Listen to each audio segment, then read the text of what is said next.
కేంద్ర కేబినెట్లోకి టీడీపీ నుండి ఇద్దరు ఎంపీలు ఖరారయ్యారు. ఏపీలో కూటమి ఘన విజయం సాధించడంతో బీజేపీ తర్వాత ఎక్కువ సీట్లు సాధించిన పార్టీగా టీడీపీ ఉంది.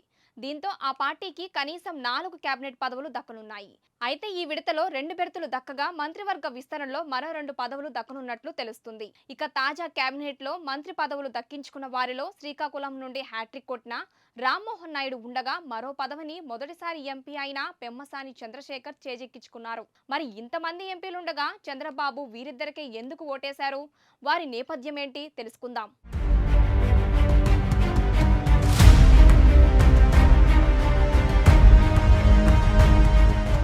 నరేంద్ర మోదీ కేబినెట్ లో ఏపీకి స్థానం దక్కింది. రాష్ట్రంలో 164 ఎమ్మెల్యే సీట్లు, 21 ఎంపీ సీట్లతో తిరుగులేని ఘన విజయాన్ని కూటమి సొంతం చేసుకుంది. ఇక ఈ 21 ఎంపీ సీట్లలో 16 సీట్లను గెలుచుకున్న టీడీపీ ఇప్పుడు బీజేపీ తర్వాత కూటమిలో ఎక్కువ సీట్లు సాధించుకున్న రెండో పార్టీగా ఉంది. ఇక గతం కంటే తక్కువ సీట్లు పొంది మిత్రపక్షాల సపోర్టుతో పరిపాలించాల్సిన అవసరం బీజేపీకి వచ్చిన నేపథ్యంలో 5 సీట్లకు పైగా ఉన్న మిత్రపక్షాలకు ఒక కేంద్ర మంత్రి, ఒక సహాయ మంత్రి పదవి ఇవ్వాలని ఆ పార్టీ హైకమాండ్ భావించినట్లు తెలుస్తోంది.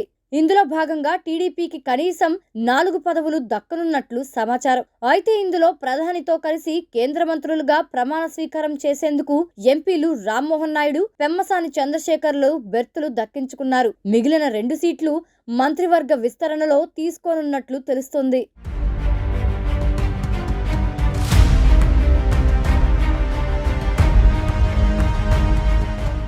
దీంతో ఈ ఇద్దరు ఎంపీలపై అందరి ఆసక్తి నెలకొంది. రామ్మోహన్ నాయుడికి మంత్రి పదవి ఖాయమని అందరూ అనుకున్నదే.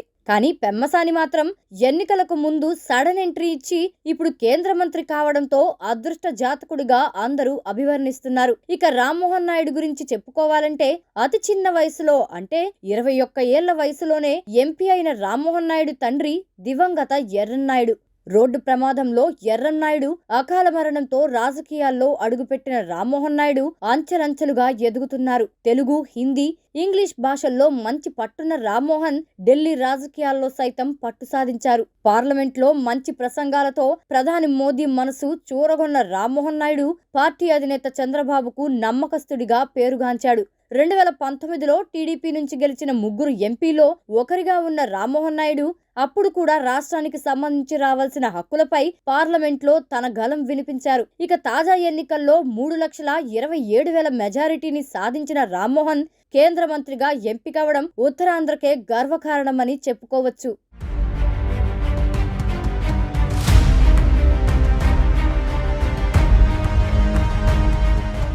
ఇక రామ్మోహన్ నాయుడుతో పాటు కేబినెట్ బెర్త్ సాధించిన మరో ఎంపీ పెమ్మసాని చంద్రశేఖర్. ఎన్నికలకు కొద్ది రోజుల ముందే రాజకీయాల్లో సడన్ ఎంట్రీ ఇచ్చిన పెమ్మసాని అత్యంత ధనవంతుడైన రాజకీయ నేతగా రికార్డుల్లో అందరి నోళ్లలో నానారు. తక్కువ సమయంలో ప్రజలకు ఎక్కువ రీచ్ అయిన పెమ్మసాని యూ వరల్డ్ పేరుతో ఆన్లైన్ శిక్షణా తరగతులను అందించే సంస్థను స్థాపించారు. బిజినెస్ లో తక్కువ సమయంలో ఏ విధంగా అయితే రాణించారో రాజకీయాల్లో సైతం కేవలం నెలల వ్యవధిలోనే దశాబ్దాల తరబడి నేతలు ఎదురు చూసే అవకాశాన్ని ఆయన దక్కించుకున్నారు. పారిశ్రామికవేత్త కావడం, మంచి వాగ్దాటి కనబరచడం, పెమ్మసాని ఫౌండేషన్ ద్వారా పలు సేవా కార్యక్రమాలను నిర్వర్తించడం వంటి వాటితో చంద్రబాబు దృష్టిని ఆకర్షించిన పెమ్మసాని కేంద్ర కేబినెట్ బెర్తును సొంతం చేసుకున్నారు. గుంటూరు జిల్లా తెనాలి మండలం బుర్రిపాలానికి చెందిన పెమ్మసాని తాజా విజయంతో జిల్లా వాసులంతా హర్షాతిరేకాలు వ్యక్తం చేస్తున్నారు.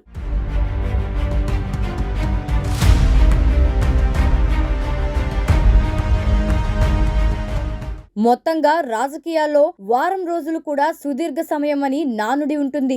6 నెలల క్రితం ఇక టీడీపీ పని అయిపోయిందని భావించిన పరిస్థితుల నుండి ఇప్పుడు దేశ రాజకీయాలను శాసించే స్థాయికి ఆ పార్టీ ఎదగడం అందరినీ అబ్బురపరుస్తుంది. ఎప్పుడూ ఓటమిని అంగీకరించుకు, పోరాడితే పోయేదేం లేదన్న నానుడిని టీడీపీ మరోమారు నిజం చేసింది.